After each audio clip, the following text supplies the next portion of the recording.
Good morning friend, जय जगन्नाथ। आइए इस वीडियो में हमने डिस्कस करने वाले डेली करंट अफेयर 8 सितंबर 2025 की जो भी करंट अफेयर है, जो भी बातें रहे नेशनल और इंटरनेशनल तौर पर, जो भी बातें रहे सारे के सारे इस वीडियो में कवर अप करने वाले। आइए बिना टाइम वेस्ट करे जो भी बातें रहे एक एक करके डिस्कस करते हैं। फर्स्ट क्वेश्चन आपके सामने रहे, the book operation Sindoor important है। ऑपरेशन सिंदूर पाकिस्तान के अगेंस्ट में ये कार्रवाई करवाया गया था, जो पाकिस्तान की जो 9 अड्डा था, जो सैन्य ठिकाना था जो आतंकवादी की, वो ख़त्म करवाया गया था। ये तो आपको पता ही होगा। वो जो ऑपरेशन सिंदूर है मतलब पहलगाम अटैक के बाद, क्लियर। कौन से डेट में ये लॉन्च करवाया गया था? 7 मई की हमने बात कर रहे हैं, है ना। 7 मई ये ऑपरेशन था। रिसेंटली ये ऑपरेशन सिंधु नाम करके एक बुक लॉन्च करवाया गया है। लॉन्च करवाया किसके द्वारा? जनरल जो उपेंद्र द्विवेदी रहे, जो आर्म्ड फोर्सेस यानी जो आर्मी की चीफ रहे, इन्होंने लॉन्च करी है। बट ये बुक के ऑथर कौन है? ऑथर कौन है यानी written by which of the following, किसके द्वारा लिखी गई है? इंपॉर्टेंट बुक है, ध्यान में रखिएगा। KJS Dhillon, option C is the right answer. KJS Dhillon कौन है? ये एक रिटायर्ड जनरल है, ध्यान में रखिएगा। इनके द्वारा ये बुक लिखी गई है, क्लियर। ऑपरेशन सिंधु नाम करके बुक, ध्यान में रखिएगा। फिर ध्यान में रखना ये इतनी सी बात। देखते हैं डिटेल में क्या आ रहा है। The book operation Sindoor the जो कि अनटोल्ड स्टोरी ऑफ इंडिया, जो कि deep strike on India Pakistan by was written by lieutenant जो कि जनरल जो कि रिटायर्ड जो कि KJS टिन्नी या फिर टिन्नी ढिल्लन रहे। General Upendra Dwivedi chief of the army staff, जो कि ऑफिशियली जो कि launch the book at the event of the new Delhi, clear. ये न्यू दिल्ली में लॉन्च करवाया गया। बुक का नाम देख मतलब किसने लिखी है देख सकते हो, ध्यान में रखिएगा। तो ये हमने डिस्कस करी ऑपरेशन सिंदूर के बारे में। मुझे और भी काफ़ी सारे ऑपरेशन के बारे में याद दिलाना, जैसे जो ऑपरेशन किलर क्या था, मुझे बताइए। ऑपरेशन किलर क्या था? ऑपरेशन किलर यही था कि साउथ कश्मीर में जो टेररिस्ट है इससे ढूंढना। साउथ कश्मीर में जो भी मतलब टेररिस्ट है इसे ढूंढना, है ना। और ऑपरेशन अभ्यास क्या था? जो ऑपरेशन अभ्यास पूछे तो वो मॉक ड्रिल था जो बेंगलुरु में। इसके बाद तो तुरंत ही ऑपरेशन सिंदूर लॉन्च करवाया गया। ये तो पता ही होगा ना, ऑपरेशन अभ्यास नाम करके। अभ्यास मतलब किसी को भी नहीं पता था जो ऑपरेशन सिंदूर के बारे में, किसी को भी नहीं। एंड ध्यान में रखिएगा ऑपरेशन अभ्यास तुरंत जब ये ठीक रात 1 या फिर 1:30 बजे जो हमला करवाया गया था, ये तो पता ही होगा आपको ना। ऑपरेशन अभ्यास इससे पूर्व ऑपरेशन अभ्यास वो बेंगलुरु में करवाया गया था। ये एक मॉक ड्रिल था। मॉक ड्रिल जैसे मॉक टेस्ट देते हो ना आप, ऐसे था। ये एक बेंगलुरु में लॉन्च करवाया गया था। बस आपको नाम बता रहा हूँ, नहीं लिख रहा हूँ, ध्यान में सुनना। जैसे ऑपरेशन अभ्यास हो गया। ऑपरेशन टिक्का क्या था? ऑपरेशन हॉक क्या था? ऑपरेशन हॉक था जो कि CBI के द्वारा लॉन्च करवाया गया था। जो धोखाधड़ी हो रहा है ना, जो ऑनलाइन जो धोखाधड़ी हो रहा है, यानी इससे रोकना, मतलब किसके क्षेत्र में जो CBI के द्वारा लॉन्च करवाया गया था? Central bureau of investigation. जो ऑनलाइन में जो चाइल्ड सेक्सुअल जो अब्यूज हो रहा है ना, एक्सप्लॉयटेशन हो रहा है, इसके बारे में ये मेंशन रहा है। जो चाइल्ड सेक्सुअल एक्सप्लॉयटेशन हो रहा है, क्लियर। और ऑपरेशन टिक्का लॉन्च करवाया गया था जम्मू कश्मीर जो जम्मू कश्मीर जो पुलिस के द्वारा, जो जम्मू कश्मीर में जो कि जो घुसपैठ हो रहा है पहलगाम में, वो इससे रोकना। ऑपरेशन टिक्का। ऑपरेशन ब्रह्मा का क्या था? ऑपरेशन ब्रह्मा बताइए। ऑपरेशन ब्रह्मा असल में जो आर्थक्वेक में पीड़ित जो हेल्प करने के लिए, जो म्यांमार को हेल्प करने के लिए ये चलाया गया था। ऑपरेशन क्या था? Brahma. And operation devil Hunt क्या था? ऑपरेशन डेविल हंट पूछे तो बांग्लादेश में जो नॉन वायलेंस रहे इसके एगेंस्ट में operation devil Hunt. And operation Indravati जो वायलेंस एगेंस्ट जो हेती जो क्या था जो सॉरी हेती में जो हेती में इंडियन को जो इवाकुएट करने के लिए जो ऑपरेशन इंद्रावती रहे। एंड ऑपरेशन कामधेनु क्या था? ऑपरेशन कामधेनु जो इम्प्लीमेंट करवाया गया था जम्मू कश्मीर पुलिस के द्वारा, है ना। ध्यान में रखिएगा। ऑपरेशन राइजिंग लायन बताइए। ऑपरेशन राइजिंग लायन ये चलाया गया था किसके द्वारा? इजराइल ने अटैक करी थी जो न्यूक्लियर जो बना रहा था इजराइल ने न्यूक्लियर बम, इसके ऊपर में। ध्यान में रखिएगा। ऑपरेशन ट्रू प्रोमिस, ये ईरान ने जो कि इजराइल पर अटैक करी थी ऑपरेशन ट्रू प्रोमिस के तहत। एंड ऑपरेशन इसके बाद जो कि ऑपरेशन मिडनाइट हमर किसने चलाई थी? ऑपरेशन मिडनाइट हमर यूएस ने अटैक करी थी ईरान के ऊपर में, ध्यान में रखिएगा। एंड फिर ईरान ने जब पलटा जो जवाब दी थी वो था ऑपरेशन बसत अल फैत ऐसे करके था। देखते हैं क्या रहा है नंबर 2 में। हालांकि ये सारे के सारे रिवाइज कर चुके हैं, अगर जिससे नहीं पता तो बताना, तो इसके ऊपर में एक डेडिकेटेड वीडियो भी बनने वाला है, तो बताना। Who has been appointed as the new secretary of the ministry of mines, किससे जो कि नियुक्त करवाया गया है न्यू सेक्रेटरी ऑफ माइंस के रूप में, मिनिस्ट्री ऑफ माइंस। देखिए जिसका आंसर है पीयूष गोयल, बट वो वाला पीयूष गोयल नहीं है जो हमारे जो कॉमर्स एंड जो इंडस्ट्री मिनिस्ट्री है वो नहीं है, ध्यान में वो था डिफरेंट। ये है पीयूष गोयल, ध्यान में रखिएगा। आईएएस ऑफिसर, देखते हैं इनके बारे में। पीयूष गोयल जो कि 1994 बैच की आईएएस ऑफिसर, अब दी जो कि नागालैंड कैडर से रहे।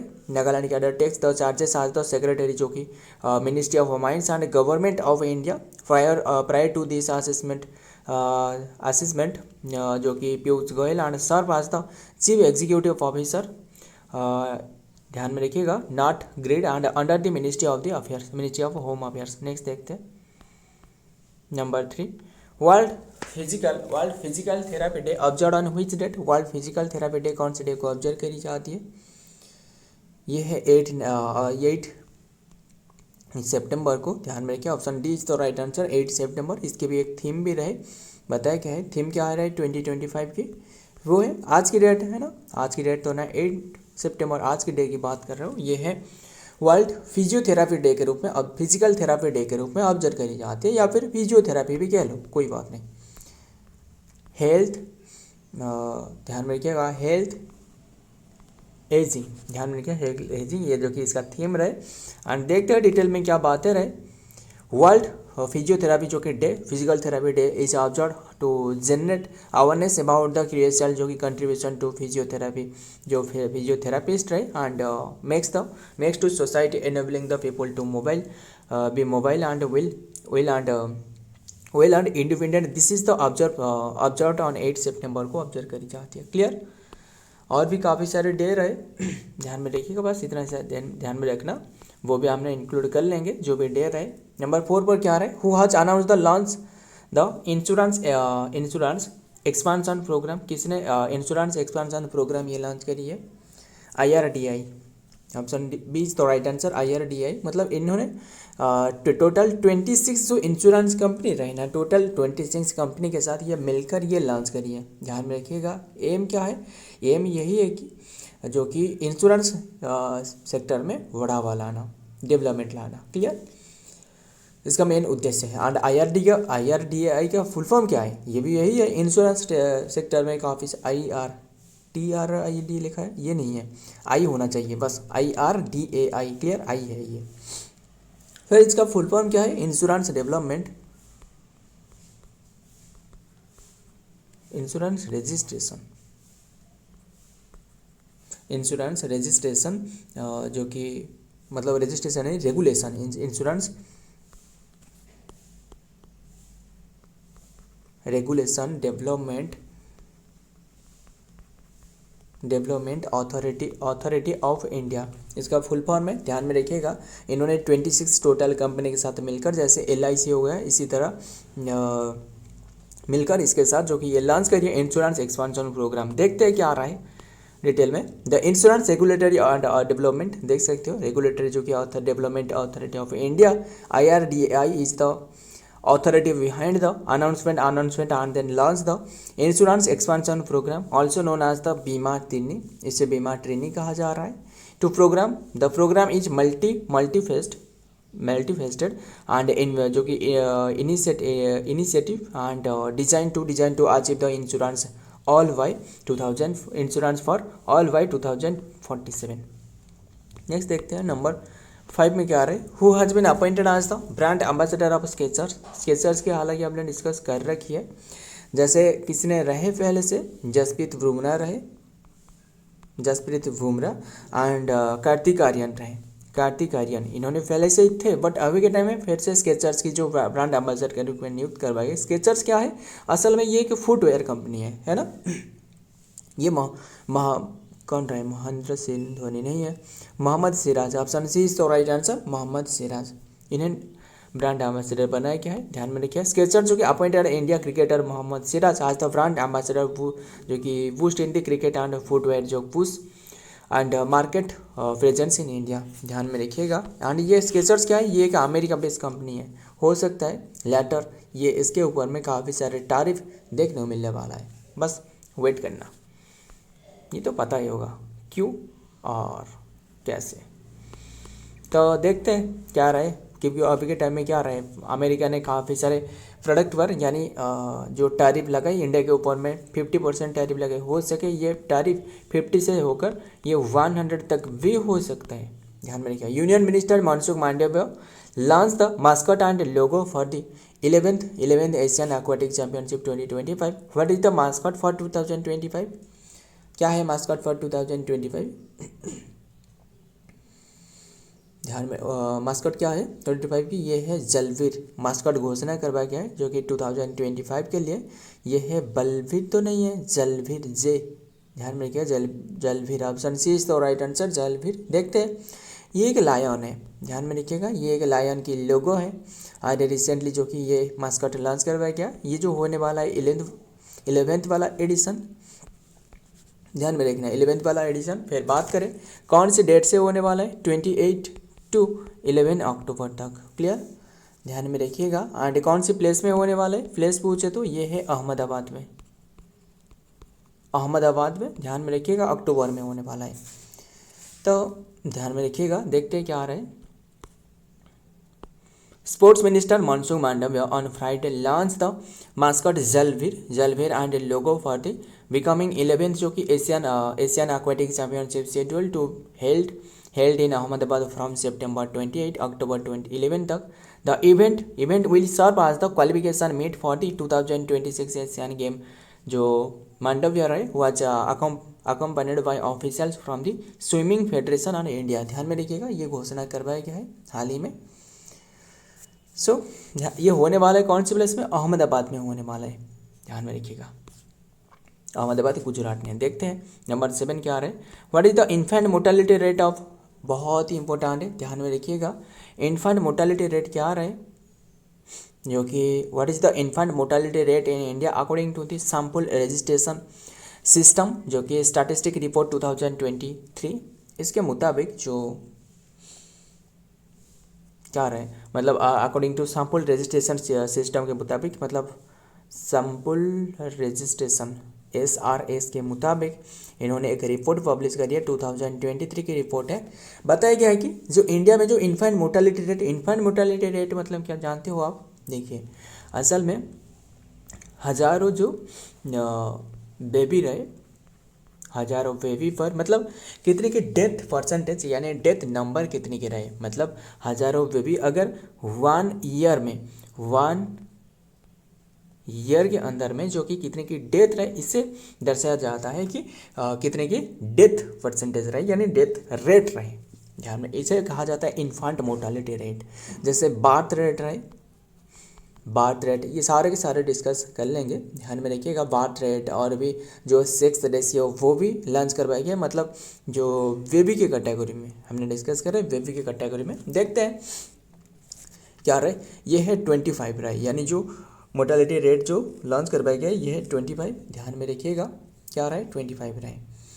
एंड ये कौन सी ईयर के लिए, 2023 के लिए, ध्यान में रखिएगा। एंड फिर ये 2023 जो पहले से जो 2022 के जो रहे थे ना, ये है 26 था, बस एक ही जो कि इम्प्रूवमेंट देखने को मिली, मतलब सबसे जो इसमें जो घटना इसका मतलब डेथ रेट ये अच्छी कहलाती है, यानी ये टॉप पर होगा, ध्यान में रखिएगा, ये 26 था एंड ये इम्प्रूवमेंट जो कि 1 देखने को मिली, बस ध्यान में रखिएगा। एंड ये टोटल 1000 पर ये काउंट करवाई जाती है। एंड फिर बात करें टॉप स्टेट, इनमें से टॉप स्टेट कौन सी रहे, टॉप वाला जो स्टेट रहे वो है मतलब टॉप वाला जो स्टेट है मतलब यही है कि जो कि इनकी सबसे डेथ रेट सबसे कम है, यही है, इसीलिए ये टॉप पर रखी गई है। मध्य प्रदेश हो गया, उत्तर प्रदेश हो गया, जिसका सॉरी मध्य प्रदेश, उत्तर प्रदेश और जो ये रहे ना इसके सबसे ज़्यादा रहे, ध्यान में रखिएगा सबसे ज़्यादा। बट सबसे जो अच्छी रहे मतलब टॉप वाला सबसे ज़्यादा जो डेथ रहे इसके कैटेगरी में ये 37 पर रहे इन्होंने। बट सबसे टॉप यानी जो सबसे जो अच्छी जो रहे वो है केरला की रहे। केरला की कितने की रहे? केरला की जो कि 5 रहे टोटल डेथ रेट 1000 जो कि बेबी पर कितने डेथ रहे 1 ईयर के अंदर में। क्लियर। फिर इनमें भी और एक रिपोर्ट जारी करवाई गई, जैसे कि टोटल जो फर्टिलिटी रेट इसमें जारी करवाया गया है। ये हमने डिस्कस कर रहे हैं 2023 रिपोर्ट, बट अभी के टाइम में पब्लिश करवाया गया 2025 में, ध्यान में रखिएगा। एंड 2023 रिपोर्ट मतलब 2023 से जो 24 तक जितना भी बेबी रहे इनमें से कितना डेथ रहे वो ये निकाला जाती है। क्लियर। एंड ये जो 2023 के हमने डिस्कस कर रहे हैं ना, ये 1.9 टोटल फर्टिलिटी रेट रहे, टोटल फर्टिलिटी रेट। फिर सबसे जो मैक्सिमम जो फर्टिलिटी रेट रहे, मैक्सिमम फर्टिलिटी रेट रहे वो 2.8 रहे। क्लियर। 2.8 रहे, कहाँ रहे? ये बिहार में रहे, 2.8 बिहार में। क्लियर। एंड सबसे जो कम रहे वो न्यू दिल्ली में रहे, सबसे फर्टिलिटी रेट 1.2। क्लियर, ध्यान में रखिएगा। एंड बस इतना ही ध्यान में रखना। देखते हैं आगे और भी काफ़ी सारे, जैसे सेक्स रेशियो नहीं बताया ना आपको, सेक्स रेशियो भी रिलीज करवाए गए। सेक्स रेशियो के मुताबिक वो है 2000, ये जो रिपोर्ट है ना 2022 के मुताबिक ये क्या था? सेक्स रेशियो 914 था। बट अभी के टाइम में जो 2021 से लेकर 2023 तक ये जो रिपोर्ट है 917 रहे सेक्स रेशियो। मतलब ये सेक्स रेशियो क्या दर्शाती है? 1000 मेल बॉय पर, यानी 1000 जो मेल बेबी रहे इन्हें कितनी की जो कि फीमेल रहे ये बताती है। 917 जो कि फीमेल रहे। क्लियर। सबसे मैक्सिमम पर कौन रहे? मैक्सिमम पर छत्तीसगढ़ रहे, कितने के साथ? वो है 974 के साथ। एंड जो इसके बाद जो मिनिमम सबसे रहे कौन रहे? उत्तराखंड रहे। क्लियर, इतनी सी बात ध्यान में रखिए। उत्तराखंड के कितने के रहे हैं? 868। क्लियर।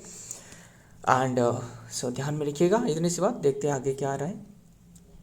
इन्फेंट मोर्टेलिटी रेट जो कि IMR एंड 25 इन 2023 जो कि डाउन फ्रॉम 26 इन 2000 जो कि 26 से घटाकर 2022 एंड 32 इन दी 2018 में ये 32 था। एंड हाईएस्ट इन दी छत्तीसगढ़ जो कि मध्य प्रदेश उत्तर प्रदेश ध्यान में रखिएगा जिसका 37 रहे। तो लोएस्ट इन दी केरला 5 रहे एंड इन दी एंड 1 इन जो कि 40 infant and die before age 1। ध्यान रखिएगा एज 1 से पूर्व इनके डेथ हो रहा है। बताया ना आपको।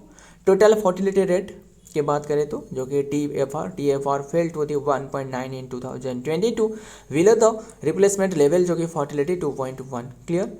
एंड हाइट जो कि TFR एंड बिहार में रहे 2.8। लोएस्ट TFR जो कि दिल्ली में रहे 1.2। TFR इज द एवरेज जो कि नंबर ऑफ चिल्ड्रेन जो कि women is expected to have during her जो कि reproductive year and 15 to 49 year के बीच में। क्लियर।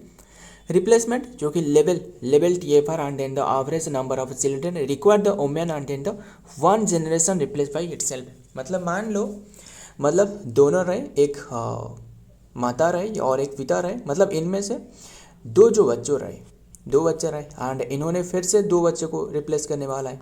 ऐसे ऐसे करके जो जनरेशन जाने वाला है ये बताती है फर्टिलिटी रेट। ध्यान में रखिएगा। और ये 1.2 कैसे रहे? ऐसे रहे कि मान लो 1000 पीपल रहे, इनमें से अगर 1000 पीपल में से जो बर्थ रेट रहे यानी मान लो 2000 पीपल रहे, 2000 पीपल में से अगर 1200 जो कि बर्थ रेट रहे इसे 1.2 कहलाता है। ध्यान में रखिएगा। देखते हैं क्या आ रहा है। तो जो कि क्रूड बर्थ रेट, बस ध्यान में रखिएगा। देखते हैं क्या आ रहा है और क्या आ रहा है और भी इम्पोर्टेंट है। देखिए जो क्रूड बार्थ रेट रहे CBR एंड बार्थ रेट है जो कि ये तो हमने डिस्कस करी 19.1 जो कि 2022 टू 1804 तक पहुंच चुकी है। CBR जो कि क्रूड बार्थ रेट जो रहे the number of the live birth and occurring the during the जो कि ईयर 1000 पॉपुलेशन। सेक्स रेशियो बात करें तो वो 2021 टू 23 917 जो कि गर्ल था, 1000 जो कि बॉय पर। एंड हाइट छत्तीसगढ़ रहे 974 के साथ। अभी आपको बताया ना छत्तीसगढ़ के बारे में 974। उत्तराखंड में सबसे lowest 868। And mortality trend the crude death and then the CDR 6.4 in the 2023 while the infant mortality rate जो कि rate and IMR stood 25 in the 2023। सारे के सारे ध्यान में रखिएगा। नंबर 8 पर क्या आ रहा है G20 समिट 2026 ये होने वाला है कौन सी प्लेस में, होस्टेड बाय व्हिच कंट्री, ये US ने होस्ट करने वाला है। 2026 की हमने बात कर रहे हैं, बट अभी के टाइम में जो 2025 में ये होने वाला है, कहाँ होने वाला है ये भी डेट बताया जा चुकी है 22 एंड 22 टू 23 नवंबर में होने वाला है। कौन सी प्लेस में, जोहान्सबर्ग जो एम्पायर थिएटर कहाँ रहे बताइए, जोहान्सबर्ग में होने वाला है जो कि साउथ अफ्रीका में रहे। क्लियर इतनी सी बात। एंड ये जो होने वाला है ये जो कि 2026 में ये 21st समिट है। क्लियर, ये हो रहा है 20 समिट होने वाला है, ध्यान में रखिएगा। एंड ये भी बताया गया है ये US में लैटर होने वाला है। जब भी होने वाला है वो तो हमने डिस्कस करेंगे ही सही। बस इंडिया हेल्ड G20 जो कि प्रेसिडेंसी 2023 में इंडिया होस्ट कर रही थी, ये तो पता ही होगा। With the new Delhi leaders and advocate declaration release in the 9 सितंबर 2023 South Africa will host the G20 2025 followed by the United State of America 2026। Clear, देखते हैं number 9 who has been elected as the new PM of Thailand. Thailand की new PM के रूप में किससे नियुक्त करवाया गया था, करवाया गया बताना, कैपिटल क्या है एंड करेंसी क्या है वो भी बताना। ये है अनुटिन चन्नीविराकुट। नाम देख रहे हो ना कैसे रहे। ऑप्शन बी इज तो राइट आंसर, बस हमें याद रखना है क्या करें। अनुटिन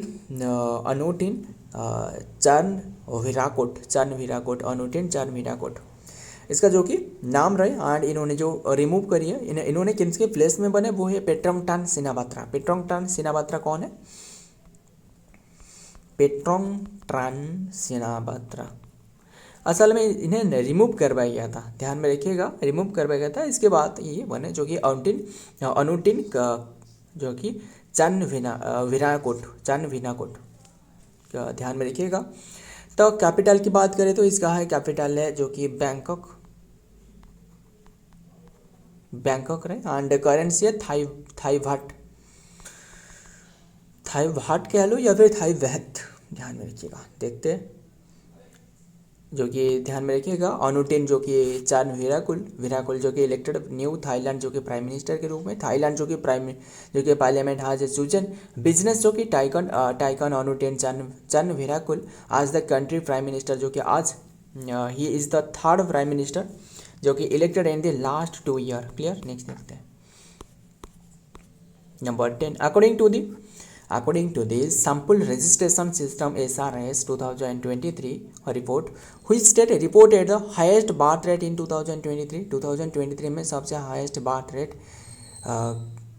कहाँ रहा है, ये तो हमने अभी डिस्कस करी ना, वो तो आपको बताया। या बिहार में सबसे बर्थ रेट ज़्यादा रहे, ध्यान में रखिएगा। देखते हैं डिटेल में एंड देन सेशन एंड करते हैं।